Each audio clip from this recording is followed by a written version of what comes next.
Welcome to NML news channel. Mega DSC పేరుతో రాష్ట్ర ప్రభుత్వం నిరుద్యోగ యువతని మోసం చేస్తూ వారి భవిష్యత్తుతో చెలగాటమాడుతోందని నిరసిస్తూ కర్నూలు జిల్లా కలెక్టర్ కార్యాలయం ముందు నిర్వహించిన భారీ నిరసన కార్యక్రమానికి ఎమ్మిగనూరు నియోజకవర్గం నుండి యువత పెద్ద ఎత్తున తరలివచ్చారు.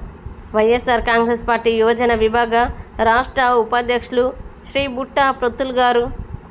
బుట్ట ప్రతుల్ గారి పిలుపు మేరకు ఎమ్మిగనూరు నియోజకవర్గ యువజన విభాగ అధ్యక్షులు డి నజీర్ అహ్మద్ గారు, ఎమ్మిగనూరు మండల యువజన విభాగ అధ్యక్షులు బనవాసి బసిరెడ్డి గార్ల ఆధ్వర్యంలో యువకులు, విద్యార్థులు, పార్టీ నాయకులు మరియు కార్యకర్తలు కర్నూలు జిల్లా కలెక్టరేట్కు బయలుదేరారు. నిరుద్యోగ యువతకి న్యాయం చేయాలని, డిఎస్సి అభ్యర్థుల సమస్యల్ని ప్రభుత్వం వెంటనే పరిష్కరించాలని, ఉద్యోగాల భర్తీలో పారదర్శకత పాటించాలని ఈ సందర్భంగా యువత డిమాండ్ చేశారు.